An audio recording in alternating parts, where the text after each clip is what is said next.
everyone, welcome once again to your own YouTube channel Kamal academic coach.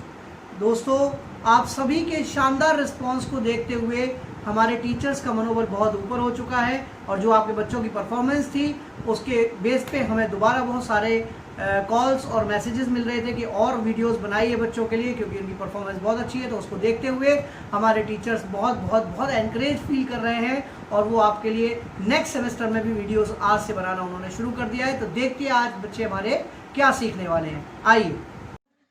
Hello students, आज हम science में एक new chapter start करने जा रहे हैं जो कि है लाइट। हमने जैसे कि 6th क्लास में पढ़ा हुआ है, कुछ ऑब्जेक्ट्स होते हैं, ल्यूमिनस ऑब्जेक्ट्स होते हैं जिनकी खुद की एक लाइट होती है। ये मेनली नेचुरल ऑब्जेक्ट्स हो सकते हैं या मैन मेड ऑब्जेक्ट्स हो सकते हैं, लाइक इलेक्ट्रिक बल्ब है, टॉर्च लाइट है, कैंडल है। अब मेनली इन ऑब्जेक्ट्स में से लाइट जो है वो किस तरीके से ट्रेवल करती है, किस तरीके से शाइन करती है, तो हम मेनली यही कह सकते हैं कि लाइट है वो एक एनर्जी की फॉर्म है जो कि एक सेंसेशन क्रिएट करती है, जिसके थ्रू हम देख सकते हैं आईज से। जब सनलाइट या लाइट किसी भी सोर्स से फॉल करती है, किसी भी सरफेस पे या किसी भी ऑब्जेक्ट पे, उसके बाद वो दोबारा रिफ्लेक्ट होती है, दोबारा बाउंसिंग बैक होती है आईज से।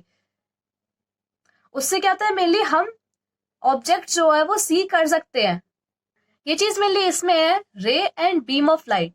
तो रे क्या है, पहली बात तो एक बहुत नैरो स्ट्रीम होती है लाइट एनर्जी की, जो एक डायरेक्शन, किसी भी पाथ का डायरेक्शन शो करती है, लेती है लाइट के थ्रू। लाइट जो है वो मेनली स्ट्रेट डायरेक्शन में मूव करती है और जिस डायरेक्शन जो स्ट्रीम होती है लाइट एनर्जी की उसे बोलते हैं हम रे।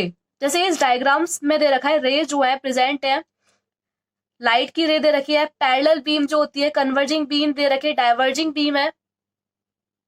अब इसको एक आगे बढ़ाने से पहले तो छोटा सा एक रिवाइज कर लेते हैं जो हम पहली क्लास में पढ़ आ चुके हैं। जैसे ल्यूमिनिसिटी क्या होता है, ओपेसिटी, ट्रांसक्लुएंट, नॉन ल्यूमिनियस ऑब्जेक्ट्स, ये सब चीज के बारे में जान लेते हैं दोबारा से। तो मेनली ल्यूमिनस ऑब्जेक्ट्स वो होते हैं जो खुद की लाइट होती है, जैसे कि सन है, लाइट बल्ब है।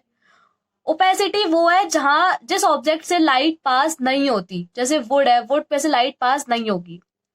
ट्रांसल्यूसिएंट, इसमें से लाइट जो है वो मेनली पास तो होती है लेकिन क्लियरली सीन नहीं होती, क्लियरली कोई भी ऑब्जेक्ट दिखता नहीं है, जैसे कि फ्रोस्टेड ग्लास। नेक्स्ट ट्रांसपेरेंट जो है जहां से अगर जिस ऑब्जेक्ट से भी लाइट पास होगी वो क्लियरली सी होगा, जैसे कि क्लियर ग्लास होता है, बिल्कुल साफ ग्लास होगा, उसमें से सब कुछ दिखता है क्लियरली। देन आते हैं नॉन ल्यूमिनस ऑब्जेक्ट्स, जिन ऑब्जेक्ट्स की लाइट नहीं होती है, जो लाइट एमिट नहीं करते हैं, जैसे कि लैंप में जो रिफ्लेक्टर होता है या मून है, इनकी लाइट्स नहीं है। देन आते हैं रेक्टिलिनियर प्रोपेगेशन ऑफ लाइट। तो लाइट जो है वो मेनली स्ट्रेट लाइन में ट्रेवल करती है। अगर कोई भी ऑब्जेक्ट लाइट के पाथ को ब्लॉक कर देता है तो वो सिर्फ उसी पार्ट को दिखाते हैं जिस पार्ट तक लाइट गई है। देन बात करते हैं लाइट की रिफ्लेक्शन की, यानी कि रिफ्लेक्शन ऑफ लाइट। तो यहाँ पे कुछ फिगर्स दे रखे हैं, एक तो ग्लास से है, एक अनपॉलिश्ड वुड है और एक मिरर है। तो यहाँ पे क्या है, ग्लास से जो है वो पूरी रे पास हो रही है, लाइट की जो रेज है वो पास हो रही है। वुड से रे, जो लाइट की रे है वो पास नहीं हो रही ना, रिफ्लेक्ट कर रही है। और मिरर जो है उसमें से रे जो है वो रिफ्लेक्ट करके जा रही है। तो इस चीज के बारे में पढ़ते हैं ये किस तरीके से हुआ। कुछ लाइट जो है किसी ऑब्जेक्ट पे पास हो रही है, किसी पे पास नहीं हो रही, किसी पे रिफ्लेक्ट हो रही है। तो बात आती है सबसे पहले रिफ्लेक्शन की। जब कोई भी लाइट किसी भी सरफेस पे फॉल होती है और उस सरफेस से दोबारा बाउंसिंग बैक होके जाती है, उस चीज को बोलते हैं मेनली रिफ्लेक्शन। जब लाइट जो है वो स्मूथ या पॉलिश सरफेस पे फॉल होगी, जो सरफेस बिल्कुल स्मूथ है या पॉलिश्ड है वहां पे फॉल होगी, तो वो सरफेस जो है रिफ्लेक्ट करेगी लाइट को उसी वे में जिस वे में वो फॉल हुई है, और इस चीज को बोलते हैं रेगुलर रिफ्लेक्शन। रेगुलर रिफ्लेक्शन जो है वो मेनली मिरर में होता है। और दूसरी तरफ जब लाइट फॉल्स होती है किसी भी रफ सरफेस पे या अनइवन सरफेस पे, जो स्मूथ सरफेस नहीं है, जो पॉलिश सरफेस नहीं है, तो वहां से रिफ्लेक्टेड होता है लेकिन वो हर डायरेक्शन में जाता है, एक पर्टिकुलर सेम डायरेक्शन में नहीं जाता जिस तरीके से रेगुलर रिफ्लेक्शन में जा रहा है। तो इस चीज को बोलते हैं हम डिफ्यूज रिफ्लेक्शन या इरेगुलर रिफ्लेक्शन। डिफ्यूज रिफ्लेक्शन जो है उसमें कोई भी इमेज बनती नहीं है अच्छी तरीके से, प्रॉपर तरीके से, या बिल्कुल ही इमेज नहीं बनती। जैसे कि वॉल पे ले लो, वुडन अलमीरा है या कोई भी सरफेसेस है उस पे क्या इमेज फॉर्म नहीं होती है। हम जो मेनली होम में मिरर यूज करते हैं वो मेनली ग्लास की शीट से बना हुआ होता है। मिरर की जो पीछे की साइड होती है वो मेनली सिल्वर पेंटेड होती है, सिल्वर की कोटिंग होती है उस पे। सिल्वर जो है बहुत शाइनी होता है, तो इसमें जो पेंट किया जाता है सिल्वर का वो लाइट का ट्रांसमिशन रिड्यूस कर देता है। मतलब जो लाइट जो है जब ग्लास से पास होगी तो पूरी तरह पास नहीं होगी, सिल्वर जो है वो उसके रिफ्लेक्ट बैक कर देगा, तो इसके थ्रू क्या है इमेज बनती है। देन अब कुछ टर्म्स है यहाँ पे लाइट की रिफ्लेक्शंस में, जैसे कि incident ray, reflected ray, normal, point of incidence, angle of incidence और एंगल ऑफ रिफ्लेक्शन। अब मेरे हमारा एक पूरा ये पीक्यू जो है एक पूरा पाथ है, एक पूरा मिरर है, ये लाइट यहां से आ रही है, एक एक पाथ के थ्रू लाइट आ रही है और ओ पॉइंट पे जाके मीट कर रही है, देन बाउंसिंग बैक और ये रिफ्लेक्ट कर रही है दूसरे पॉइंट पे, बी पॉइंट पे। यहां से रे आ रही है, यहाँ पे रिफ्लेक्ट कर रही है। तो ये मेनली क्या हो गया, जो इनकमिंग रे हो गई जो रिफ्लेक्टिंग सरफेस पे गिर रही है वो हो गया इंसिडेंट रे, और जो गिरने के बाद दोबारा वापस जा रही है, ये चीज गिरने के बाद यहाँ पे दोबारा वापस जा रही है, तो ये रे हो गया रिफ्लेक्टेड रे, ये दोबारा रिफ्लेक्ट हो रही है।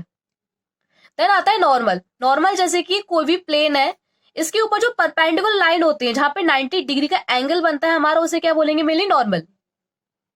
देन आता है पॉइंट ऑफ इंसिडेंस।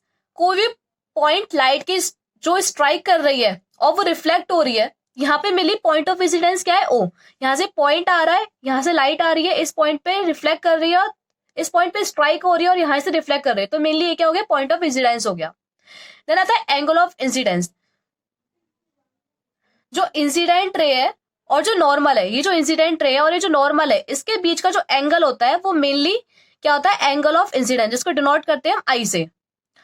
और नेक्स्ट आता है एंगल ऑफ रिफ्लेक्शन। तो जो नॉर्मल होता है और रिफ्लेक्टेड जो रे होती है उनके बीच का जो एंगल होता है वो होता है एंगल ऑफ रिफ्लेक्शन, इसको डिनोट करते हैं आर से। और यहाँ पे इन दोनों के एंगल हमेशा इक्वल होते हैं, एंगल आई जो होगा वो मेनली एंगल आर के इक्वल होगा। अब बात आती है जो प्लेन मिरर है वो कहाँ का यूज करते हैं। बेसिकली प्लेन मिरर जो है वो होम्स में यूज होता है ग्लासेस को देखने के लिए। ऑप्टिकल इंस्ट्रूमेंट्स में यूज किया जाता है लाइक कलेडोस्कोप या पेरिस्कोप। ये सोलर कुकर में भी यूज किए जाते हैं लाइट को रिफ्लेक्ट करने के लिए। ये आईसाइट की टेस्टिंग में भी यूज किए जाते हैं डिस्टेंस चार्ज मेंटेन करने के लिए। अब नेक्स्ट बात आती है how do we see things. हम अलग अलग थिंग्स को किस तरीके से देख सकते हैं, किस तरीके से सी कर सकते हैं। तो ये चीज मैंने पहले भी बताई थी, जब ल्यूमिनियस सोर्स जो है वो किसी भी ऑब्जेक्ट के फॉल होती है, जो लाइट रे है वो किसी भी ऑब्जेक्ट पे फॉल होती है और दोबारा वो रिफ्लेक्टेड होके अपनी आईज में जाती है, उसके बाद जो है ऑब्जेक्ट विजिबल हो पाती है। जैसे कि जब सुबह का टाइम होता है, रोशनी होती है कैसी भी, तो हमें सारी ऑब्जेक्ट दिख रही होती है, लेकिन जैसे ही लाइट्स नहीं होती है, अंधेरा होता है, तो हमें कोई भी ऑब्जेक्ट्स नहीं दिख पाता है। क्यों? क्योंकि वहां कोई भी लाइट ट्रांसफर नहीं हो रही है और ना ही रिफ्लेक्ट बैक होके हमारी आईज में जा रही है, इसलिए हमें कोई भी ऑब्जेक्ट सी नहीं हो पा रही है। देन आता है spherical mirror and lenses.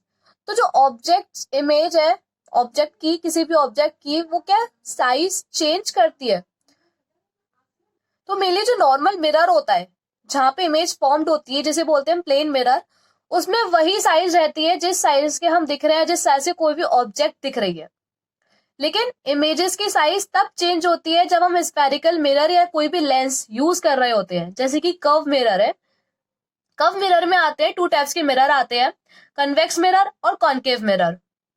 Convex mirror में जो रिफ्लेक्टिंग सरफेस होती है वो बाहर की तरफ निकली हुई होती है, जैसे कि ये कर्व मिरर है, तो ये शेडेड पोर्शन है पूरा, जो पीछे पॉलिश रहती है, तो बाहर के साइड जो निकला हुआ मिरर है ये मेनली होता है हमारा कन्वेक्स मिरर। और कॉन्केव मिरर जो होता है, जो अंदर की साइड होता है, बाहर की साइड पॉलिश्ड होती है, अंदर की साइड जो होता है बिल्कुल अंदर घुसा हुआ जो होता है, उसे मेनली बोलते हैं हम कॉन्केव मिरर, यानी कि कर्व की फॉर्म में होता है। तो कर्व मिरर के चलते हुए भी लेंस जो है उसकी भी क्वालिटीज चेंज होती है इमेजेस की। अब यहाँ पे बात आती है लेंस की। लेंस मेनली है क्या? अब यहाँ पे जो लेंस है वो भी 2 टाइप्स के होते हैं, कन्वेक्स लेंस और कॉन्केव लेंस। कन्वेक्स लेंस जो मिडिल में बल्जेस होता है पूरा, देन अब इस लेंस के थ्रू इमेजेस जो है वो किस तरीके से फॉर्म्ड होती हैं, जैसे कि कॉन्वेक्स लेंस है, ये इसको हम मैग्नीफाइंग ग्लास भी बोल सकते हैं कॉन्वेक्स लेंस को, जो कि इमेज को मैग्नीफाई करता है। अगर उसे पास ले जाओ किसी भी ऑब्जेक्ट के तो वो इनलार्ज हो जाएगा, बड़ा हो जाएगी इमेज। और अगर कॉन्वेक्स लेंस या मैग्नीफाइंग ग्लास को ऊपर की साइड ले जाओ तो वो इमेज है बहुत छोटी हो जाएगी। देन कॉन्केव लेंस की जो इमेजेस होती है वो हमेशा ऊपर की तरफ होती है, अपराइट होती है और ऑब्जेक्ट से बहुत स्मॉल होती है। ये किसी भी स्क्रीन में प्रोजेक्ट नहीं होती, मतलब जो इमेज होती है मेनली वर्चुअल होती है और कॉन्वेक्स लेंस में जो इमेज होगी वो इन्वर्टेड होगी। अब यहाँ जो मेनली हमने टर्म यूज किया वर्चुअल इमेज और रियल इमेज, तो ये मेनली है क्या? वर्चुअल इमेज जो है वो किसी भी स्क्रीन पे नहीं बनती है, लेकिन जो रियल इमेज है वो स्क्रीन पे ऑब्टेन्ड होती है, उस पे बनती है। वर्चुअल इमेज तब फॉर्म्ड होती है जब कोई भी रेज, कम से कम 2 रेज तो होनी ही चाहिए लाइट की, किसी भी ऑब्जेक्ट से आ रही है और फिर उसके बाद मीट करती है, मिरर की रिफ्लेक्शन के बाद ऑब्जेक्ट फॉर्म्ड होता है। लेकिन रियल इमेज में ये कब बनती है? 2 रेज तो होनी चाहिए यहाँ पे भी, किसी भी ऑब्जेक्ट से आ रही है, यहाँ पे मेनली मीट करती है मिरर के रिफ्लेक्शन के बाद। वर्चुअल इमेज में जो इमेज फॉर्म्ड होती है वो मिरर के पीछे फॉर्म्ड होती है, लेकिन जो रियल इमेज में जो इमेज फॉर्म्ड होती है वो मिरर के उसी साइड पे फॉर्म्ड होती है जहां पे ऑब्जेक्ट रखा गया है। वर्चुअल इमेज में इमेज फॉर्म्ड होगी वो इरेक्ट होगी और रियल इमेज में जो इमेज होगी वो इन्वर्टेड होगी। वर्चुअल इमेज में जो इमेज की साइज होगा वो प्लेन मिरर के जैसा ही होगा, या अगर हम कॉन्केव मिरर यूज कर रहे हैं तो बड़ा भी हो सकता है या सेम साइज का भी हो सकता है, या अगर कन्वेक्स मिरर यूज कर रहे हैं तो छोटी इमेज फॉर्म्ड होगी। लेकिन रियल इमेज में जो इमेज का साइज होगा वो डिपेंड करेगा सिर्फ और सिर्फ ऑब्जेक्ट की डिस्टेंस पे कि वो मिरर से कितना दूर रखा गया है। इसके बारे में और डीप हम बहुत हायर क्लासेस में जानेंगे।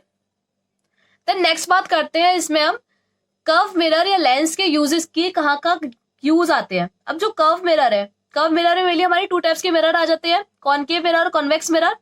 तो कॉन्केव मिरर जो है वो मेनली टॉर्चेस में यूज किया जाता है, कार की हेडलाइट्स में यूज किया जाता है, जैसे कि जो बहुत छोटा बल्ब जो होता है उससे बहुत ज्यादा रिफ्लेक्शन हो, बहुत ज्यादा रोशनी आए उससे।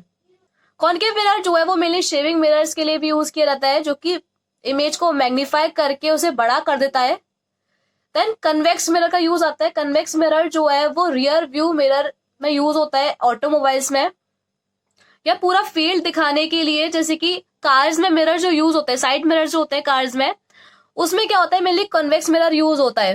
क्यों? क्योंकि पीछे जितने भी व्हीकल्स वगैरह होते हैं, अगर प्लेन मिरर यूज हो तो वो नॉर्मल इमेज दिखेगी, अगर कॉन्केव मिरर यूज हो तो इमेज जो है बहुत बड़ी दिखेगी। इसलिए हम कॉन्वेक्स मिरर यूज करते हैं ताकि दूर दूर का सब कुछ दिख जाए छोटे छोटे रूप में।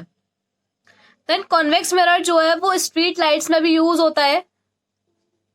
फिर यूजेस आते हैं कर्व लेंस के। तो मेनली लेंस जो है वो स्पेक्टिकल्स में यूज होते हैं, चश्मे में यूज होते हैं, शॉर्ट साइटेडनेस को करेक्ट करने के लिए, लॉन्ग साइटेडनेस को करेक्ट करने के लिए, मतलब दूर का पास दिखाने के लिए, पास को दूर दिखाने के लिए, मतलब जिसको दूर का नहीं दिखता तो उसे वो दिख जाए, जिसको पास का नहीं दिखता तो लेंस के थ्रू वो सीन हो सके। तो लेंस जो है वो मेनली ऑप्टिकल इंस्ट्रूमेंट्स में भी काम आते हैं, लाइक कैमरा है, माइक्रोस्कोप है, टेलीस्कोप है, बाइनोक्यूलर्स है,